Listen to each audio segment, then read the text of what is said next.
Fuck all over this. How did I come, bro? It's on, man. What are you doing, man? It's back to back. Holy shit. It's fucking insane. Oh my god. History, boys. Fucking do back. Oh no. You fucking did it. You fucking did So it. one of the big things that I'm almost always interested in when I'm talking to professional is just the origin story of like how they became pro or really why they became pro. So was gaming just part of your life the whole time? Was going pro in a video game something that you were intentional about, or was it just you happened to be very, very good and you got into the scene at the right time? Just really curious on like what that journey looked like in terms of your origin as a professional player. It definitely wasn't intentional for me. I feel like I really just enjoyed games as a whole. I did not understand it as a child. I just played, and everybody played. So my brother and my sister, and also my parents at times. And I think that supported my like the fact that I liked playing. I just thought it's just like a just that but everybody feels the same way as I do. And what continued from that is I happened to grow up in an area, in a neighborhood where there was a bunch of other boys, and we all shared somewhat of a similar interest for games. And we had this culture of going together to somebody's house, and we would just gather up around the PC and play on the same keyboard and the mouse. So literally like 4 to 6 guys on the same keyboard and a mouse, and trying to figure out like which hotkeys can you actually make this happen. And we played a bunch of different games. The thing is, like, as the group grew up, we figured that you can also play PlayStation at the same time. So the same house, which was one of my neighbor's house, it was often crowded with like 8 to 10 different guys, and we just played games all day. That's amazing. So is it like when you say that everybody around you was playing games, so was it always a very competitive like thing, or were you guys playing single player games or cooperative games, or it's more of like we're going head to head and stuff? Was it what was that like? I think the competitive nature is still a little bit odd to me during those times, because I don't really also understand that part necessarily in myself. Because sometimes I feel like I'm not very competitive at all. I really like to just trial and error and do the silliest thing and not really think of like what's the outcome. But I also realized that when I keep doing that for a long time, I'm not happy. Like I start to be wanting to win at times also. So I keep switching, I think. And definitely at my own home, I don't think we had like a strong competitive nature, like as a whole. But then with my neighbors, I feel like when you play with, it's like your friends. At least I felt like it was more natural to compete with. Does that make sense? And I don't think that's always the case. Actually think a lot of sisters and brothers may compete a lot together, but I feel like games wasn't that for us. And with my friends, I was way more competitive. Interesting. Okay, so the competitive side of things wasn't necessarily what you're focused on. It was more of like the what's a good way to phrase this? Like the problem solving or like the solution of the game through trial and error. That's more of what you mean. Like you were more interested in the process of solving a game rather than Yeah, actually competing within it. yeah, absolutely. And I think that stands out throughout my life with games. It's that plus the social part. I really need the social part as well. As if I really dive into some games, I feel like if I'm just there doing it by myself and there is no social aspect to it, I'm generally not. I'm not able to play as much, I guess, is the right way to put it, because then I lose interest. Okay, so I mean that kind of is in line with one of the more classic sports psychology principles of being process focused rather than outcome focused. But you said you kind of like bounce between those two a little bit. So you're trial and erroring, or you're trying to figure things out, and you're more focused on the process of it. But you said you also switched the fact where when you don't win, you start to really really want to win. When it comes to like the outcome side of things, at what point does it jump to that? Is it just when you've had like a really long period of time of being unable to solve the game? Is it you might have solved the game, but you're still not getting the outcome you want? How does those 2 points change for you? I always have the outcome in my mind, and I'm clearly trying to figure it out the game, not just by because it's fun to figure out necessarily, but I seem to think that what could be like possibilities of it being good against other players, for example. And I feel like I find it interesting to combining those two. So there's like the creative part and the competitive part that seems to, and the creative part for me seems to be like a little bit more dominant, but the competitive Interesting. part always comes as a it always comes along, but not necessarily as a strong there. It's not always strongly like part with it. Interesting. I very rarely hear people define solving the game as like the creative part, and I very much agree with like that's the way it is. And one of the things I think it serves a lot of players really well if they learned how to embrace it is curiosity and creativity, because what that allows you to do is start to like problem solve and think about the game in ways that other people aren't really thinking about. They're more focused on like the outcome side of things, and they're less focused on curiosity in the sense of like what could I be doing better, or what else could I be doing here, or how else could I be influencing this, and through that curiosity creating creativity. So it's really cool to hear you use the word creativity, because I very much believe that that is a strong characteristic of a lot of professionals, but very few actually, I guess very few have the awareness or the understanding that they are a creative person by nature. Hmm. Yeah, I mean, interesting you bring it up. Something that came to my mind relating to this is there was not a lot of things present in my childhood that I really felt like connected to, except games. And games were like the one thing that I felt like there is no pressure from the outside that impacted me. And a lot of other, uh, as I would say, maybe departments of my life, I feel like there was always external noise that kept guiding me. But games was like one that always stayed like a very pure to me. And I Interesting. guess I built like a very I always felt like there's like a very special connection with me and games, and it's just like it was definitely my happy place, and it's never really changed, like the way I look at it. Gotcha. I mean, that's I can even relate to something like that. Like for me, one of the core traits or core features that has been there for every step of my life has been gaming. Ever since I was like 5 years old, all the way to now, I'm still playing games regularly. I guess I'm curious on for you as well. Like now that you are more retired from Dota, do you still play a lot of games? You still utilize that creativity to like solve games, approach games, compete in games, or is that side of things start to change a little bit?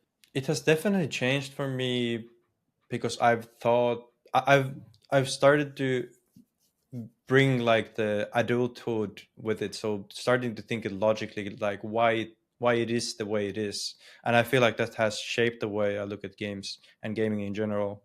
And I feel like in somewhat of an I would put it as like a negative in the way that I don't feel as connected to the games as I used to. But I also think it's like a phase of my life. I don't really think too much about it. I just think that I'm logically thinking that why was it the way it was, and I'm going through like some kind of phase. Um Games have been definitely hard to enjoy after like staying like playing it very competitively for a long time, uh, and I think like I like during my time as a competitive player I restricted myself a lot from playing other games because I feel like it would have taken me to a path that I wouldn't be necessarily it wouldn't help me be competitive player in Dota 2. And that was also one part that I think I started to I started to have like a bit of a burnout as I noticed that I was investing too much into the one thing rather than just trying to hold like a balance in like what do I want in life. And I've been thinking it back, and I think I did it at sometimes I really did it the wrong ways for myself and like the true self. Gotcha. I didn't want to listen to myself because I felt like it's gonna take me away from what I've had built for like my competitive career for Dota 2. Okay, interesting. So there's a point on this that I'm very curious on your thoughts on.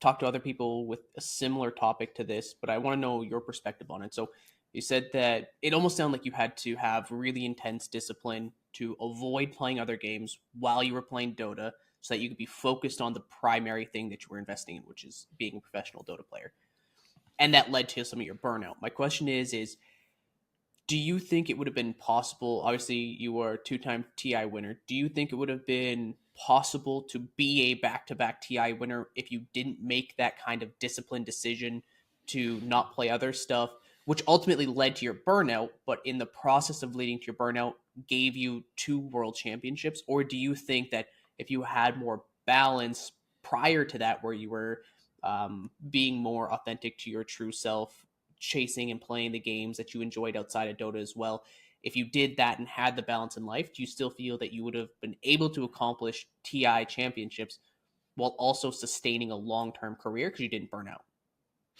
It's a very interesting question. I don't really know the answer. I've thought about it myself a lot, and I don't know if there is an answer. To me, how my own interest, and I feel like it's really the only interest I can really speak for because it's my own experience.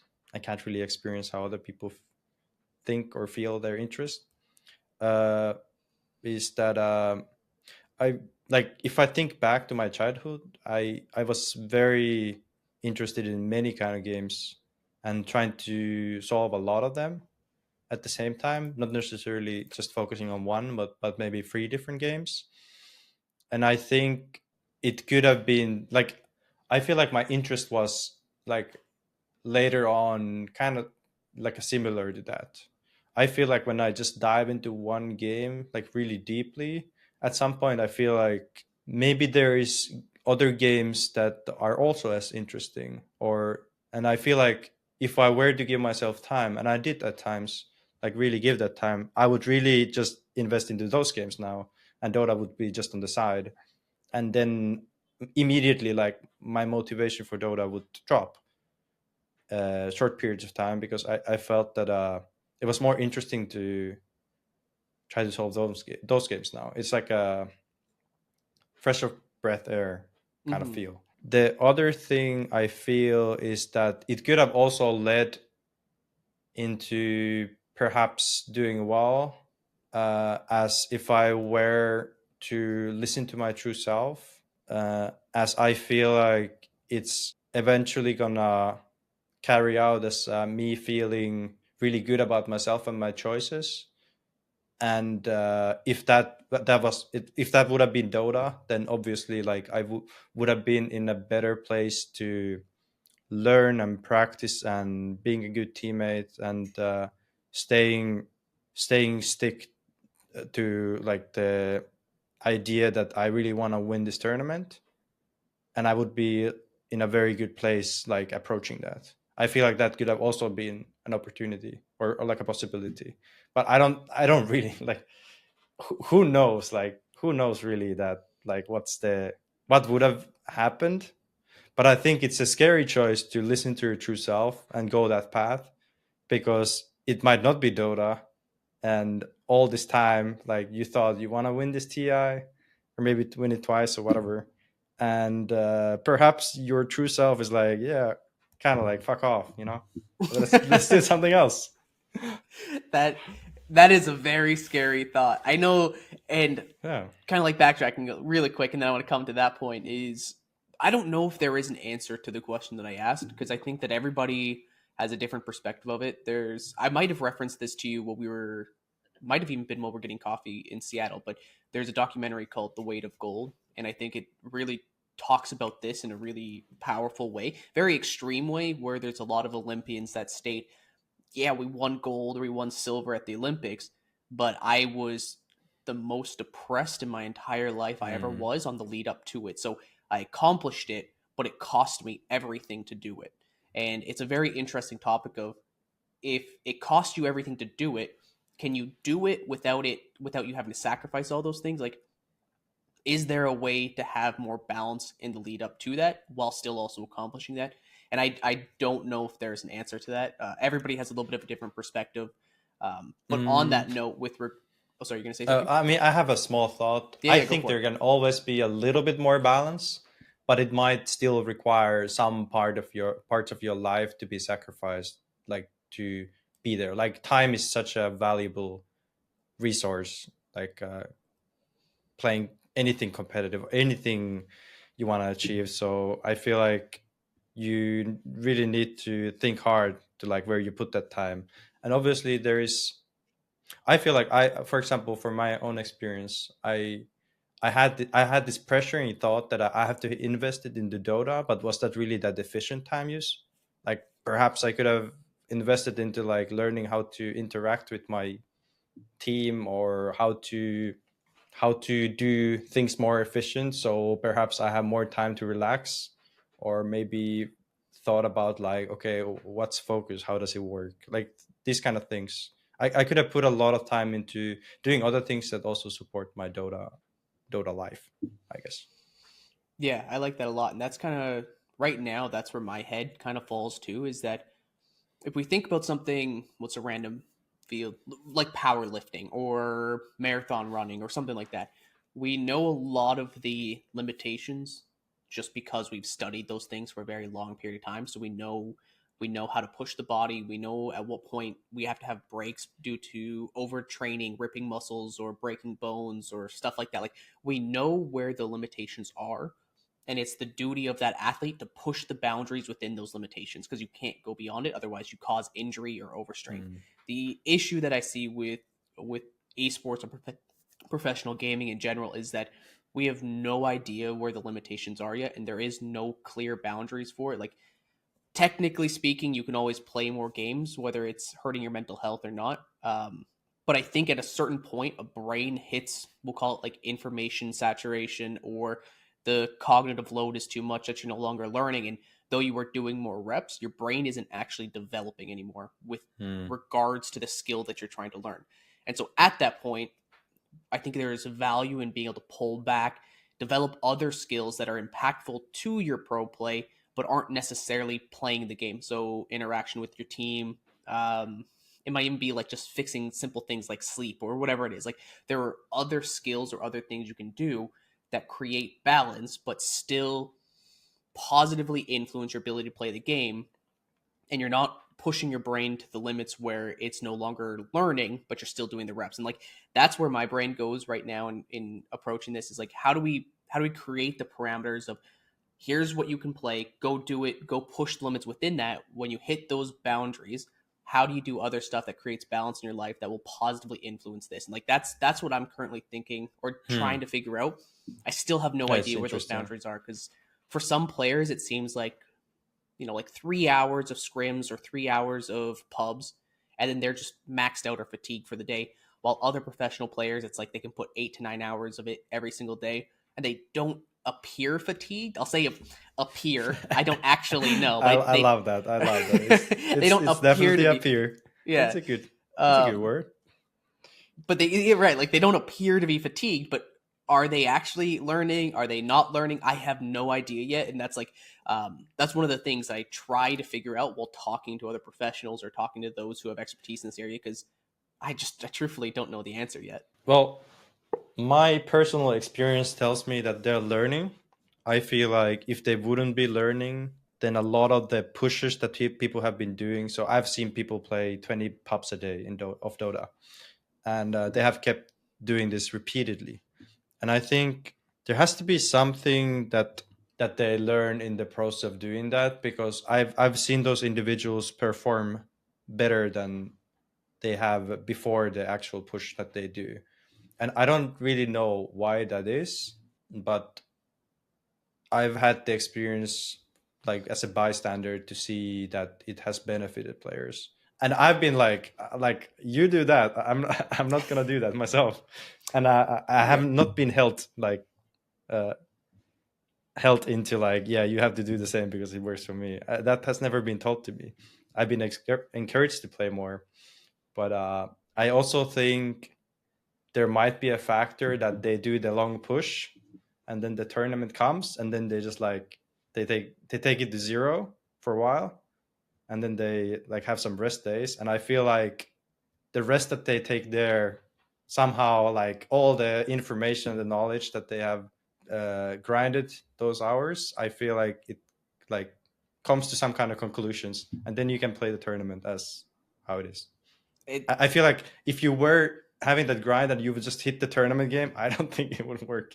I actually don't think it would work, because then you wouldn't be able to. It's a team game at the end of the day. It's not just about you. Also, that's yeah, very important aspect.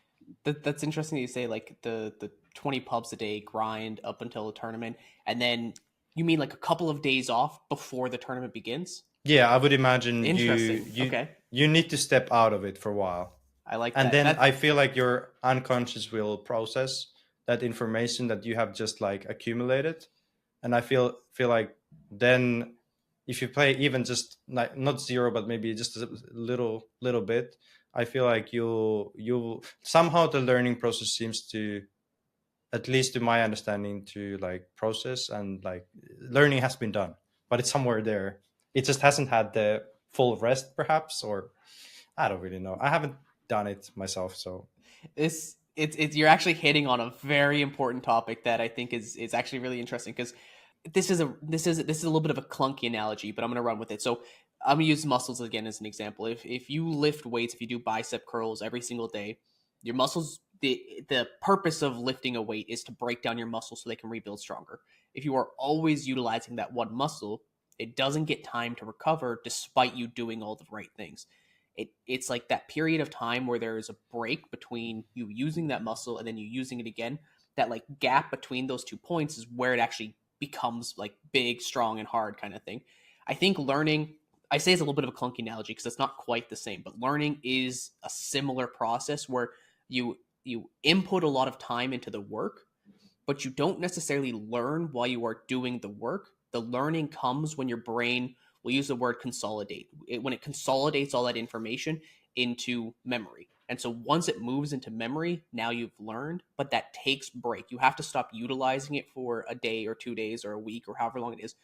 You have to give your brain time to stop trying to learn that skill. And instead of learning that skill, it's translating that information into actual knowledge or memory. Once that happens, now you can actually utilize it much more effectively because it's embedded in your brain rather than superficial within your brain. Um, mm. and I don't think pros do that enough. I think those big grind periods with a break day allows for that to happen. I've read a little bit about it, like how it works with muscles, and also obviously brain is a muscle, like a big muscle, so it does work a little bit different. But I would imagine the way that your neurons uh, build kind of like bridges. In the end of the day, I feel like that happens during the time that you're resting, and I feel like, yeah, I have a lot of thoughts like thinking back that if I had more rest at times, even though I didn't play like those hours, I feel like I still played too much, Mm. and that it would I would have benefited a lot from understanding how the learning works at the first place. I definitely didn't have the skills to like understand anything. I just understood that I clicked the button and it makes me better player. That's gamer that's gamer knowledge, and That's good knowledge. I like that. yeah, and it is very practical and it seems to work. And I think if I was equipped with more knowledge and understanding, I would have been definitely more gentle with my mental health and also my physical health. One more quick point on that, and then I want to bring back to the point of focusing on the true self, because that's interesting to me that came up as well. So the last thought I'll say on this point is that this is a trick that some of the best writers or authors in the world will use. Is you can spend all day long sitting there trying to have the perfect draft, and you could be editing, changing things, whether it's, we'll say it's like a fiction work and you're like changing the story, you're changing the details, you're changing the characters, you're changing the storyline, the arcs, those types of things. And you can spend all day editing, all week editing. You can keep on going through this process and it will never feel correct. What some of the really great authors in the world have done is they've learned to build a draft, put a lot of effort into it, and actually like try to make it good, do the edits, do all those types of things, but then they take a gap period between that and actually finishing it. Because what happens is their brain starts to process everything that they've wrote. They start to think long term. They think backwards. They think about the arcs happening within the story, and they start to see the holes because they've actually like processed that information, and now they have the solution to their own story because they step back and rested, and their brain just processed it for them. I think learning is very similar, where you need to do the work, you have to do the grind, you have to try and solve the game, you have to be willing to sacrifice things, but at the same time, you also need that period of time for your brain to break so that it can solve all of the things that you just put it through. And once you solve all those things, once your brain processes that information, now you have very usable skill that's like embedded within your brain rather than you just trying to remember stuff. Yeah, yeah, sounds about right. I feel like when you're doing those kind of workloads, I feel like you're very focused on also details, and you kind of lose yourself into the details easily. And then once you step out and you have the break, I feel like you gain perspective on things, and then you're able to build the connections. As like the details, in the end of the day, they are just details, and the whole thing coming together, I feel like that needs stepping out and like seeing, okay, these are the big things, are they working, and are the details supporting that? Yeah, absolutely. With regards to the true self, like I wanna pull the conversation there because I've thought a lot about this as well. Where especially in the gaming space, I've noticed a lot of people grow up playing games. It's part of their life, whether it's starting the NES and N64, Xbox, PC, wherever they started. They started playing games throughout their whole life, and then you fast forward to their adult life, whether they're 20 or 30 or 35 or whatever it is. They're at this point of their career now, or this point in their life, and they are continuing to play games because it's what they've always done, but it might not be a reflection of who they actually want to be, but it's just kind of like it's part of it. It's the habit that they've done. And for your own journey, you were mentioning like true self, like what happens if I step back and assess myself of what I want to accomplish in life? What if it's not gaming? I think a lot of people haven't done that because it is part of their life. I'm curious on what your thoughts are of like actually exploring the true self. What does that mean? What does it mean for you? How could have that impacted your career? What if it pulled you away from gaming? What are your thoughts around that? Yeah, it's very interesting. I feel like my first thoughts come from, I needed to stop gaming for like a longer period of time because I was getting so much external thoughts. I had a lot of external thoughts pressuring me to do it. I describe them as external noises, but I feel like it's something that I built. Like there's like a pressure, not just from myself, but I feel like people are expecting it from me, and I have like a responsibilities for the team, etc.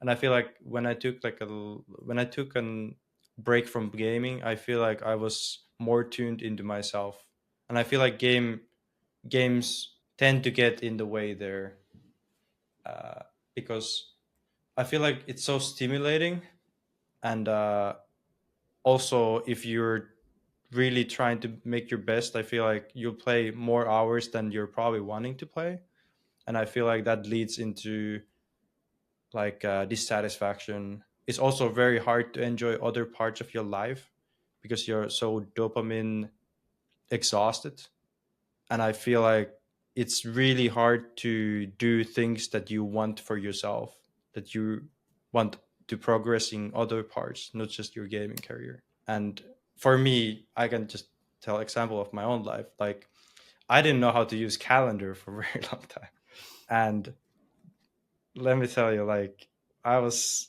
playing all day, and then I was like, well, I need to get this stuff done, and then I need to like remember appointments and all that.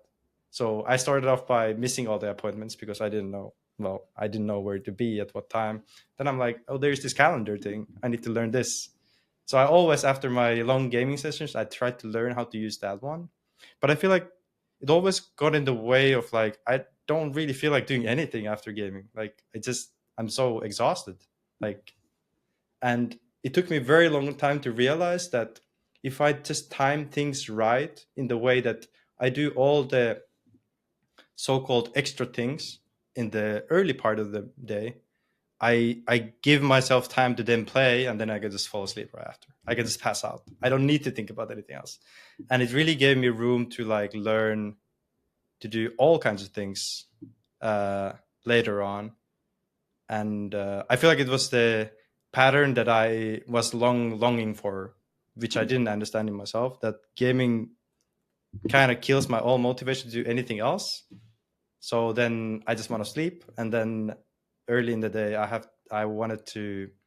I pushed myself to do all the so-called compulsory things, such as like living, cooking, keeping your home clean, all that. Like all of those things were very difficult for me. Same as the calendar. So 25 years old, yes, good luck, man. Like you have some learning to do. I went through the exact same thing, so I'm right there with Oh, you did? Oh yeah. You want to talk about that? Well, I mean, like, so for me, growing up as a gamer, it was how can I condense this in a short way? I was one of the most, for lack of better words, like degenerate gamers there was. Like it was wake up, eat, play video games, go to bed, wake up, play Beautiful. video games. Like that was my life. And um, I think it was my early 20s when I really started to get a hold of these things, partly because of the degree and training I was going through. So I was in my psychology program and I was starting to learn a lot about myself at that point. And I was like, okay, Oh no. well, this is, things have to change. And so I had to learn these things, but my organization skills were abysmal. My ability, or I shouldn't say my ability, my desire to do stuff outside of gaming was very, very low. Like it was just, I just want to play games all the time. And I had to figure out how to resolve a lot of these things within my own life. And I started like trying to force myself into other hobbies, which I now still have to this day. And I had to start putting myself into situations because I was a very socially awkward person. I had no ability to talk to people whatsoever. I would used to like really struggle with making friends, and I would run away from people because I'd get like literally having conversation with them and I'd just walk away or run away because I was too scared or nervous. And so Yeah. I had a lot of these things that I had to build skills in, and it took a really long time. Well, you've But taken a long way, I feel. I tried. It was Do you remember how long it took for you? years. It took years. So I know that on the social skills side of things, I probably started somewhere trying to fix this when I was like 19 or 20. And was very awkward with like when I had friends, I was able to talk with them. It was fine. But to make new friends or to meet new people or to chat with a stranger was so overwhelming to me. And I don't think I actually got good at that until I was like 24, 25. And even to this day, I can still feel like sometimes I'll get really awkward in front of somebody and I'll start to like sweat and I'll get jittery. And so there's still the remnants of the past there, but I've turned it into a skill over time because I had to like actually work on and develop it, where some people, those things are natural, but just because of the way that I went through life, it was very much not a natural process for me. Can relate. Sounds familiar. So one of the other things that I'm very interested in general is sometimes with gamers, there's this idea attached or this trait attached to gamers that there's like laziness or some degree of like laziness trait. But as you mentioned, like when you put a bunch of hours into your own gaming sessions or a long gaming day, there is a certain degree of fatigue or exhaustion that you feel, which makes a lot of sense because playing games is actually, there's a lot of information you have to process. It's a lot of cognitive load or fatigue being put on your brain. So it makes sense why there's exhaustion. And so my thought is, or my question is, and I'm curious on your thoughts here, is when there's the trait of laziness associated with gaming or gamers sometimes, do you think that it might just be the fact that gaming as a hobby or as a job or whatever it might be is actually just so exhausting that after you're done playing, your brain is fatigued to the state that there is no motivation to drum up for these other kinds of things in real life? And so rather than it being a laziness trait, it's a fatigue trait. And if you structure your day better, kind of like what you were mentioning, is if you have a lot of the tasks or things you have to do up front in the day, it's not that you're lazy, it's just that you're preventing the fatigue from setting in. What are your thoughts on that?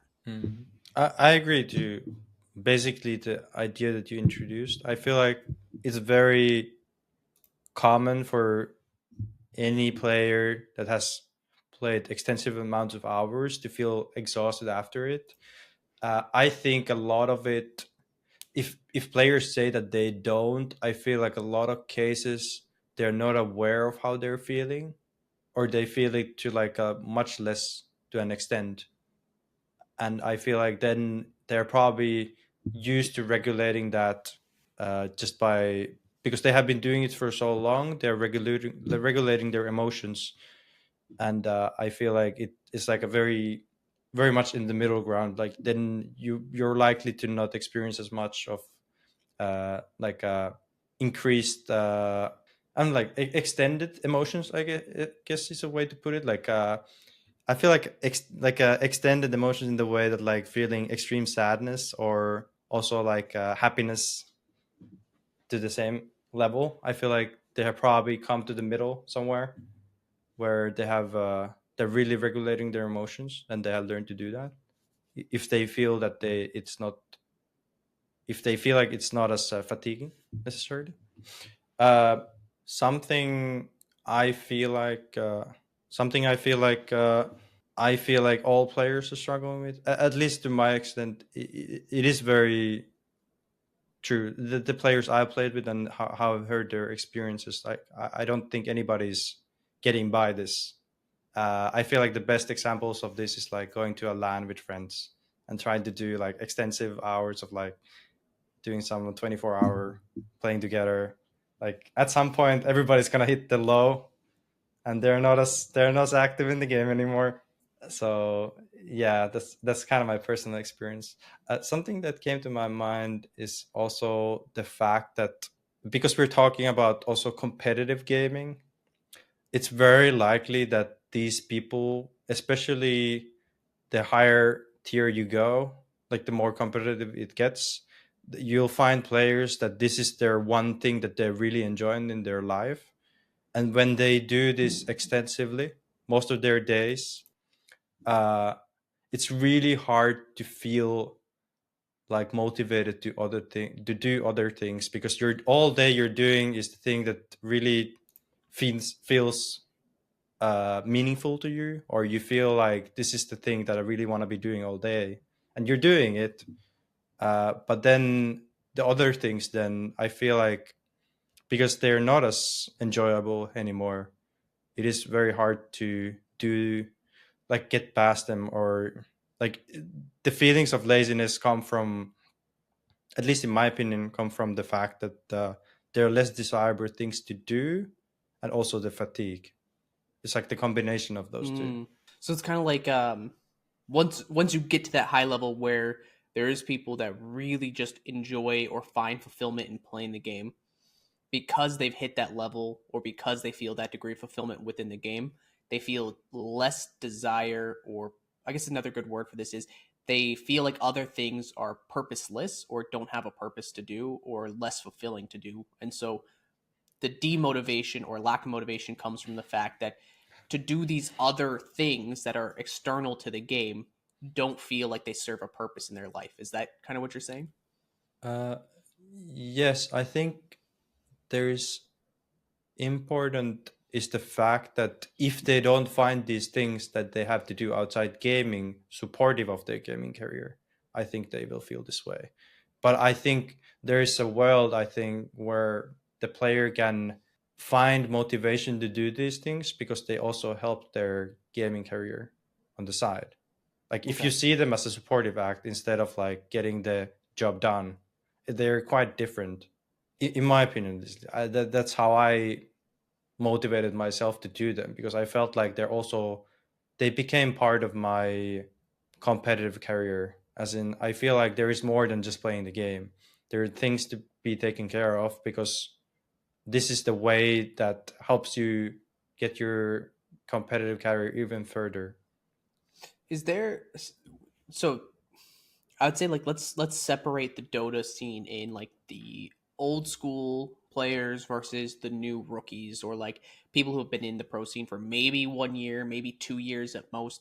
Do you see a difference in mentality when it comes to this topic specifically? So I'm like whether one of these groups is more focused on just play the game, just play pubs, just play scrims, just do this, versus another group more of like play your pubs, play your scrims, grind it out a lot, but also take care of these other things. Do you notice a difference between, we'll say, like the generation of professional Dota players, or both generations, or is like the old and the new kind of the same thinking? My experience is that the young players tend to have made their way to the competitive scene by playing a lot of games and potentially with their friends, and they have learned that this is the thing that got them there, and this is definitely the thing that they should keep doing. They haven't necessarily learned other ways that support their competitive career. And I feel like older players then, because they have gone through this phase, I also think throughout their career, because they gonna keep switching potentially teammates or organizations, and there's all kinds of things that come with the competitive scene.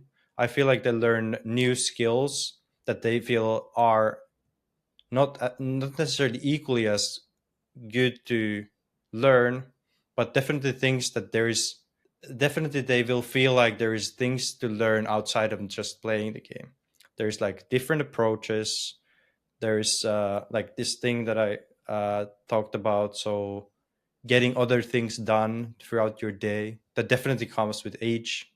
It very easily, I feel like there's more things to worry, and I feel like you're investing your resources differently.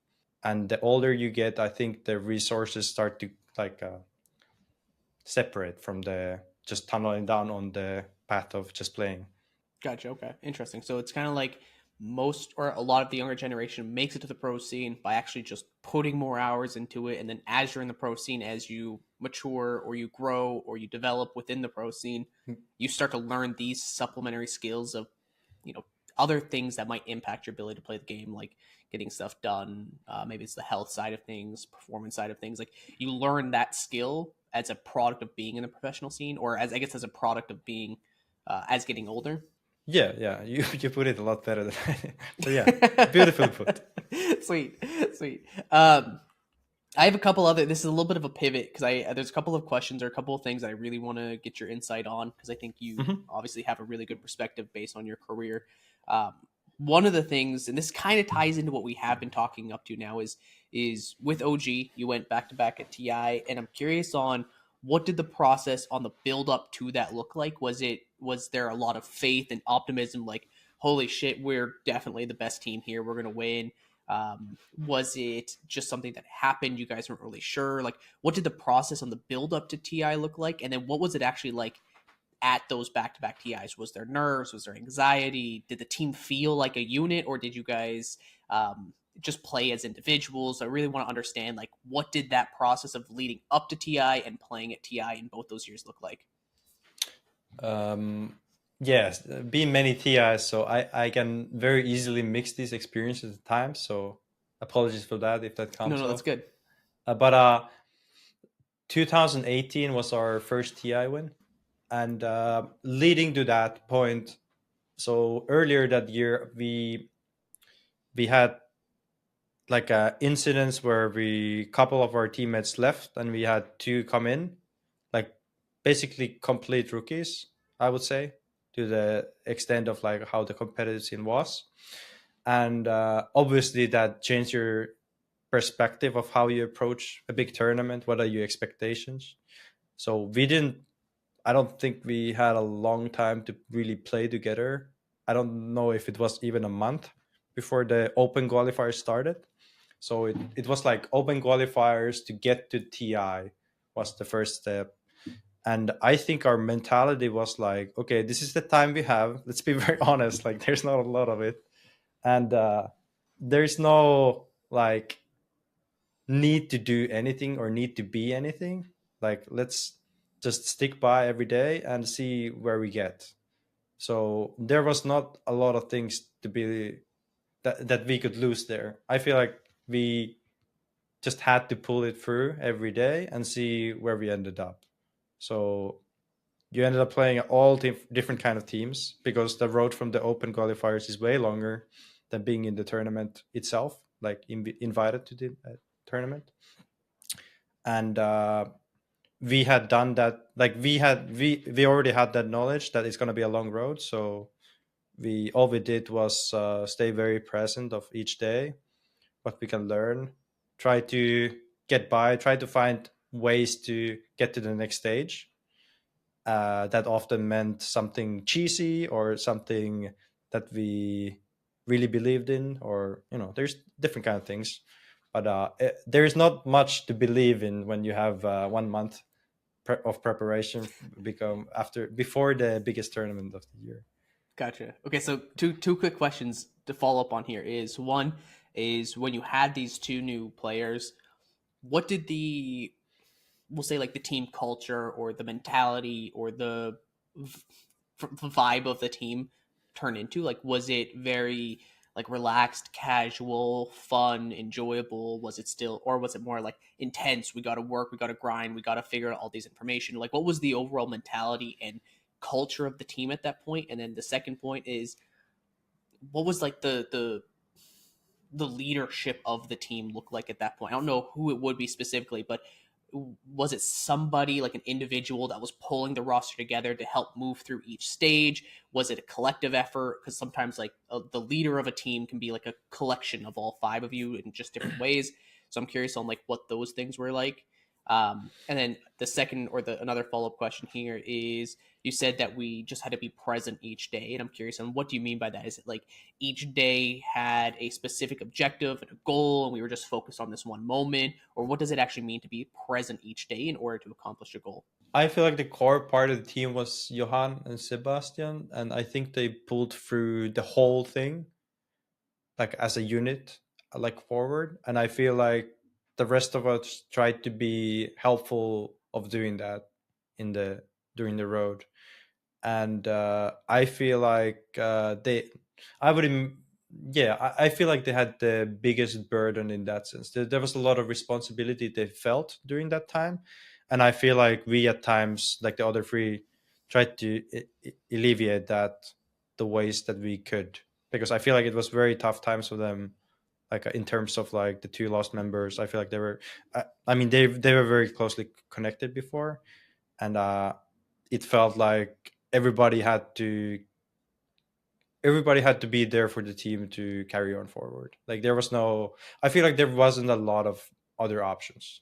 Otherwise, you just like give up and think of next season. That could have been an option, but it's also kind of like, why not give it a try? What was the question? The second part.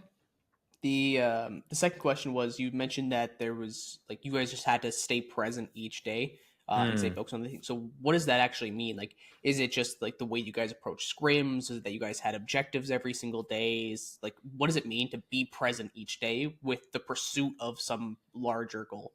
I would say now that I look at it later on, I feel like we certainly put ourselves we certainly put an intent for most of the days that we want to practice on, and usually it was related to a certain idea in the game, most often some hero or hero combination, and we would focus on, okay, let's do it this day and maybe a few other days if we have the time, and see how it feels to play with. And sometimes I think this, like, it got bigger over time. So we started so the same idea got bigger over time.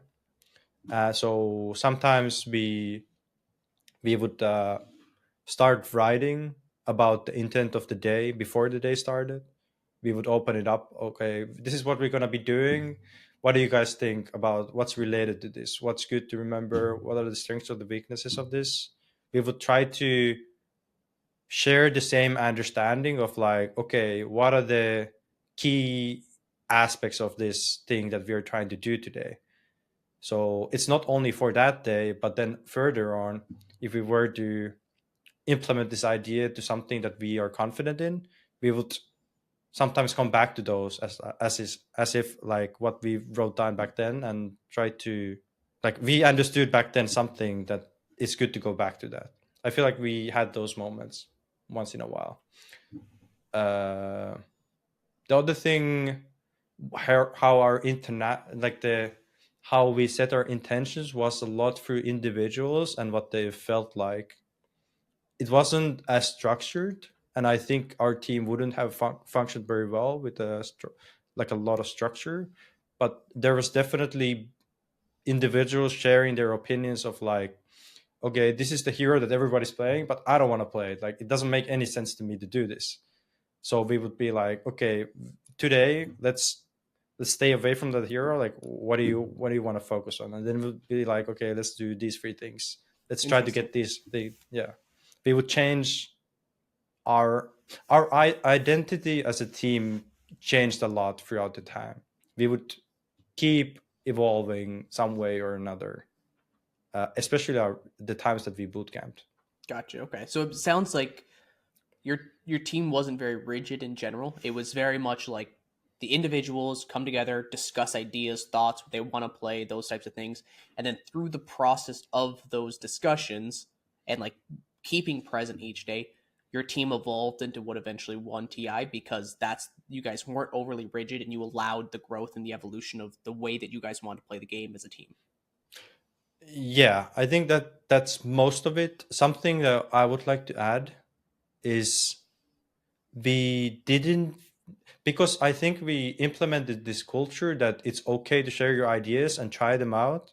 We didn't we really embraced that, and I feel like everybody was confident about that idea that this is how you should play the game. And I think it built up into us feeling safe of around these new ideas. So we could do it also in tournaments. Like people looked at this it as like crazy to do new things during a tournament, Mm-hmm. but we viewed it as like this is us and we kind of do these kind of things.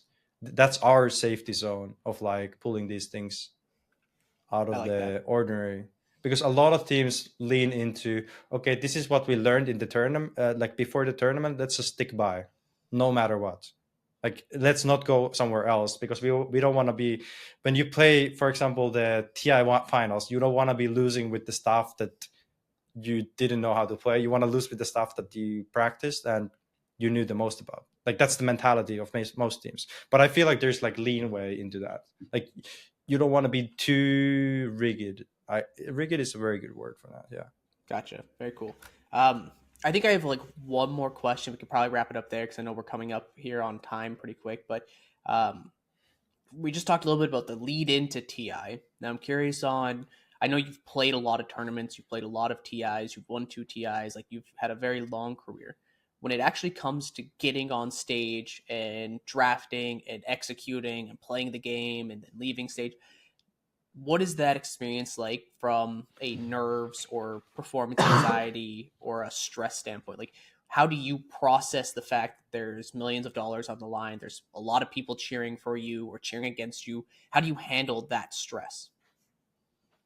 Uh, my personal experience is, um, try to tune into yourself so the external noise goes lower, and try to like most of my self-talk would be relating to just forgetting it all and just being there why I originally started it. So because of me, like the way that I'm with games, like the reason I'm there is because I really enjoy playing games, and I would really try to tune into that feeling. And that always reminded me of like the true reasons of me being there, not the not everything, because the competition, there's a lot of things that come with it.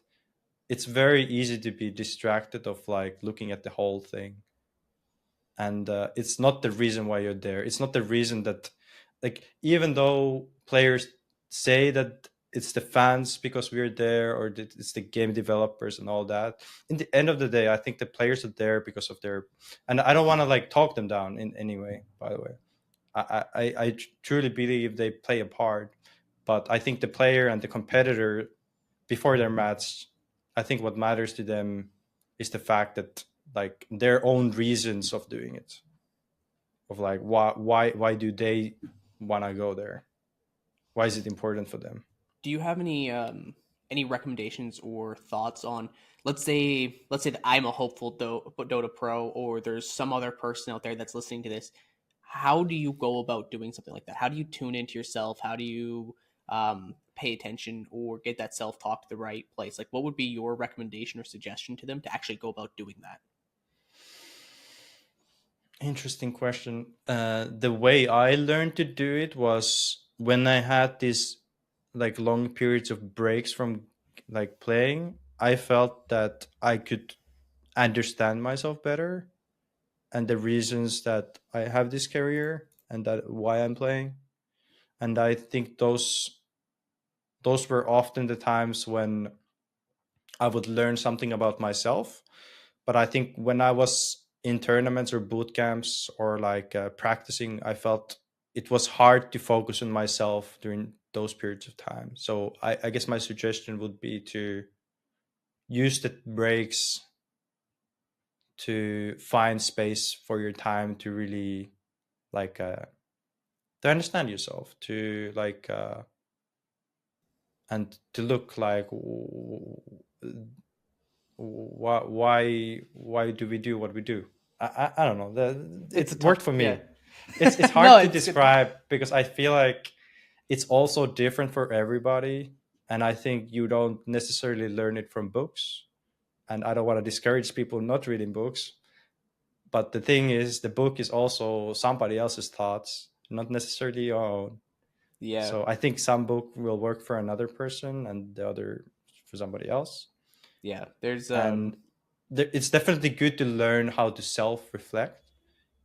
I feel like that's the skill, to be thinking, okay, why am I learn like why am I playing? Start asking these questions and being curious of like why do I do what I do, and like yeah, I don't know. It yeah. starts from there. Started from there for me.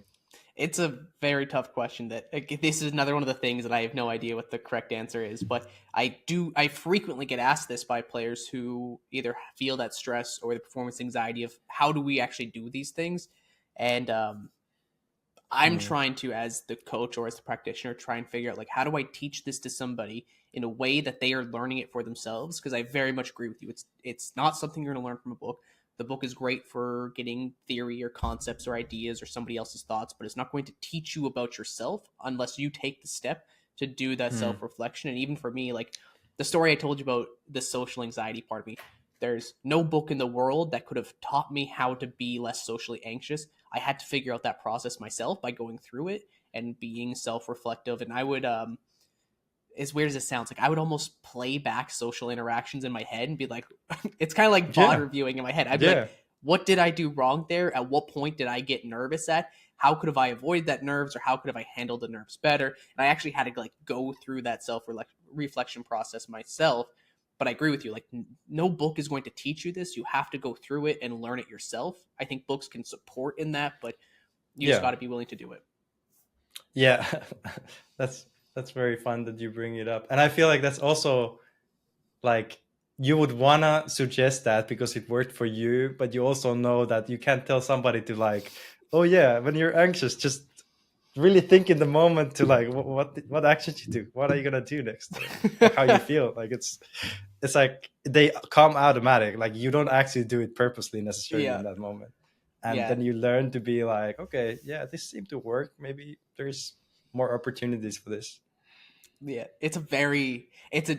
I think I'm getting like better and better at it, at like helping people solve it as time goes on. But I still suck. Like, to be honest, like it's a hard thing to do. Um, but I always want to try and like keep on improving it so that I can be Hmm. helping other people figure it out. But a lot of it is just like slowly guiding them, because you can't really tell somebody do this because then it just doesn't work for them. They didn't solve it themselves. And so creating that self-reflection process is, and kind of like getting people in tune with themselves is crucial, but it's hard. Yeah, and you um mentioned a very important part of these changes don't happen in the blink of an eye unless you're somehow really, really motivated in the time. I think most of the time it's a very long and gruesome process of banging your head into a wall. That was my case, but maybe different for somebody else. And like doing it for years and years and being like, oh yeah, why didn't I figure this out a few years ago? And then it like comes in the blink of an eye in that like after 3 years, and then you're like, wait a second, it wasn't just like that 1 second, but you probably thought about it like many times. Oh yeah, Slept on it, learned about it, all that. very much so, very much so. Um, but anyways, I think we can probably wrap it up there. I would actually probably love to have you on another episode at some point because I think there's another 30 different topics that I'd love to go through, but I think we're running out of time Probably here. more. Yeah, there's a lot, so we'll definitely can be honest. doing one or two more of these episodes without a doubt because I think there is genuinely like a whole bunch of other questions I want to ask you, but just for the sake of time, I think we should probably wrap it there. Of course. But I really appreciate your time coming on. I'm looking forward to having more conversations with you. And I know we talked a little bit about this in Seattle, but I see your Patagonia sweater on right now. So next time either you're over here in Canada or I'm over in Finland, we are definitely going to get a camping trip in for sure. yeah, of course. Yeah, that's becoming my new hobby, I feel like, but I haven't been doing it much though. I feel like it's definitely something I'm really enjoying. I'll take you winter camping, and then it will be painful, it'll be awful, and it'll be one of the best memories you've ever had. Sounds about right. I'm ready for that one. But yeah, thank you so much for inviting me, and definitely more. Yeah, I just have a lot of thoughts. I feel like I'm just bouncing all these thoughts, and I feel like I really enjoyed my time. Beautiful. Yeah, we will definitely be doing this again.